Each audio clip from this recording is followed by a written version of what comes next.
Principal po ng 13 Martires City National High School, Ginang Constancia Luklukan, kasama po ang kanyang head teachers. Sa ating masipag na kapitan ng barangay, sa galang-galang Otolito P. Marquez, sa ating pong punong guro, Ginang Ofelia Esbricio, sa mga guro ng Francisco Osorio National High School, sa mga magulang na narito, mga kaibigan, at sa ating mga magsisipag tapos, isang pinagpalang gabi sa ating lahat. Marami na pong mga pagsubok ang ating sabay-sabay na nalampasan. May mga bagay po na naisakripisyo, may pagpatuloy lamang po natin ang ating pag-aaral. At ngayon, narito po tayo sa panahon ng anihan upang anihin ang mga palay na ating itinanim at ating pinaghirapan. Kahirapan. Yan po ang pinakamahigpit nating kalaban.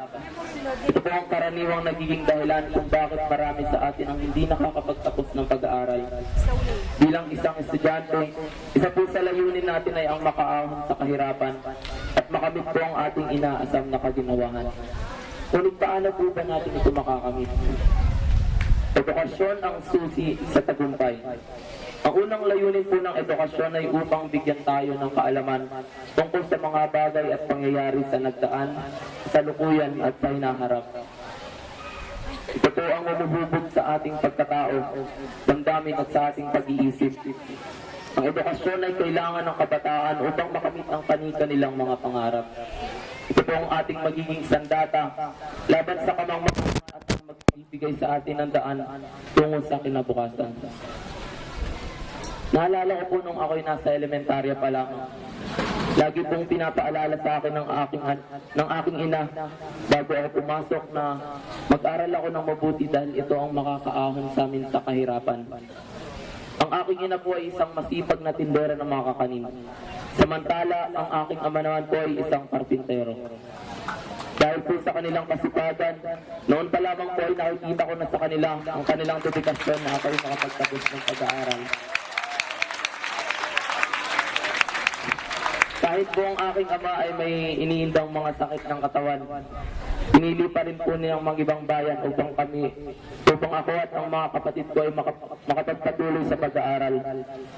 Samantala ang aking ina naman po, sa gitna ng hilo na nararamdaman sa tuwing nagtitinda, ay patuloy pa rin sumusuong sa init, maigapang lamang po ang aming mga pangangailangan.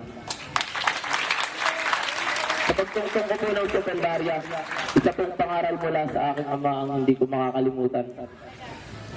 Sabi niya po sa akin na mag-aral daw po ako mabuti at ako raw po ang tumapos ng kanyang minimiting pangarap noon. Ang aking ama po noon ay may pangarap na maging isang civil engineer. Subalit, dahil po sa kahirapan at sa dami nilang magkakapatid, ay hindi po ito natuloy. At maaga po siyang nakapagtrabaho. Dahil po sa mga sinabi ng aking ama, ay napaisip po ako. Naisip ko na wala naman yatang masama kung susubukan ko. At ngayon, narito po ako sa inyong harapan dahil sa isang pangarap na iyon.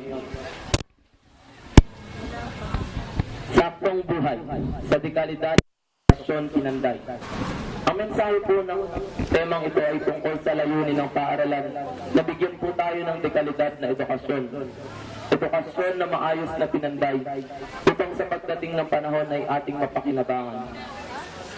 Bilang isang estudyante, alam ko po na marami po tayong mga kinakaharap na mga suliranin. Natural lamang po na tayo ay magtagumpay at tayo po ay mabigo.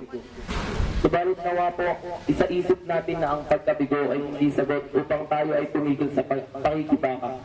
Bagkus, ito po ay maging isang daan upang tayo ay magpatuloy at maging matatag sa buhay na ito. Ang buhay mag-aaral ay naihahalin tulad po sa isang pinapanday na espada. Tayo pong mga mag-aaral ang mapupurol na espada na muling hinuhulma at muling talas ng mga guro upang sa pagdating ng panahon, katulad ng isang espada ay maging produktibong tao. Ang ating guro naman po, ang Panday, na siyang naglaan sa atin ng mahabang panahon upang tayo ay matuto Ang paglalakbay po natin ay isang napakahabang proseso. Tayo ay nasa kalagitnaan pa lamang ng paglalakbay na iyon. Katulad ng sa pinapanday na espada, kailangan po natin na maging masunurin sa kung ano ang gusto ng panday. Dahil siya po ang nakakaalam ng makabubuti po sa atin.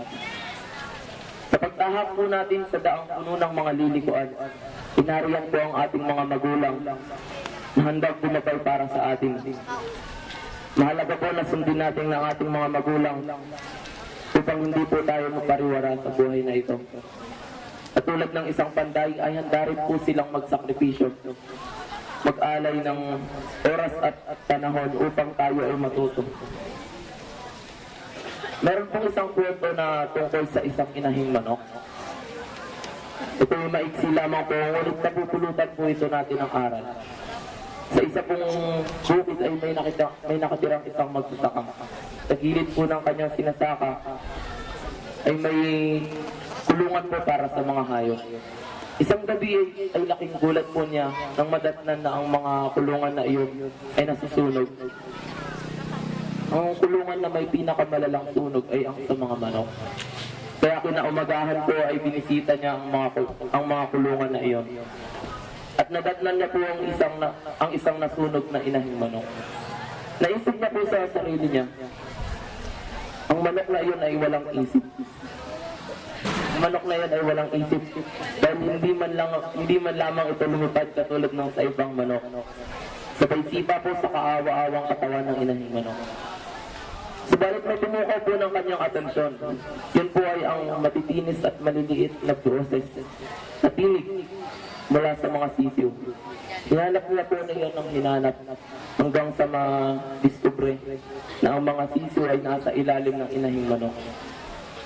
Noong araw po yun ay naintindihan niya po kung bakit nagawa ng inahing manok ang mga bagay na iyon. Mga kapwa ko mag-aaral, nais pong ituro ng kwentong ito ang tungkol sa kahalagahan ng ating mga magulang na handa po silang sumuong sa anumang hirap, may pagpatuloy lamang po ang ating pag-aaral at upang tayo ay magkaroon ng maayos at maginhawang pamumuhay. Hanggang sa huling sandali po nila sa mundo ay handa pa rin po sila tayong gabayan. Sa pagtatapos po ng araw na ito, nawa po ay mapasalamatan natin sila sa kanilang kadakilaan.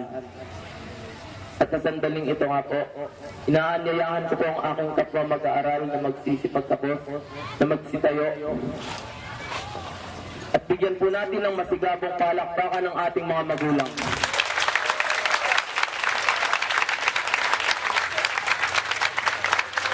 Maraming salamat po, maaaring po. Bilang pangwakas, nais ko pong pasalamatan ang mga magulang na narito para sa kanilang mga anak. Ganon din po ang ating punong guro at ang mga guro ng Francisco Osorio National High School. At ganon din po sa pamahalaan na walang sawang sumusuporta para sa mga mag-aaral. Saludo po kami sa inyong lahat. Mga kapwa ko mag-aaral, huwag po nating sasayangin ang kanilang mga natutulong sa atin. At bigyan po natin ito ng kapuluhan. Naasahan ko po na hindi dito lahat nagtatapos ang ating mga pangarap at ang ating pagkakaisa. Magpapasalamat din po ako sa mga kaibigan ko na nagbigay sa akin ng inspirasyon at payo upang maging matatag na tao. Ipangako po natin sa bawat isa na ipagpapatuloy ang pag-aaral sa abot ng ating makakaya, magiging matatag at may pananampalataya sa Diyos.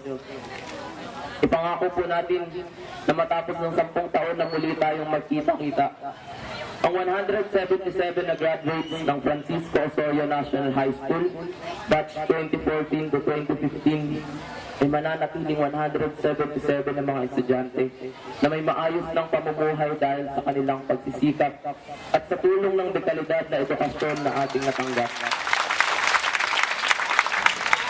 Patunayan po natin na hindi nasusukat ang maayos na kinabukasan sa ganda ng uniforming sinusuot o sa laki ng tuition na binabayaran.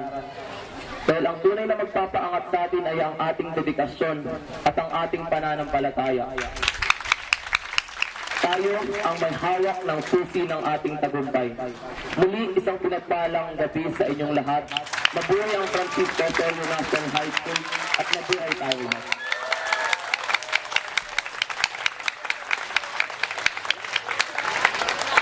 Salamat si Jay.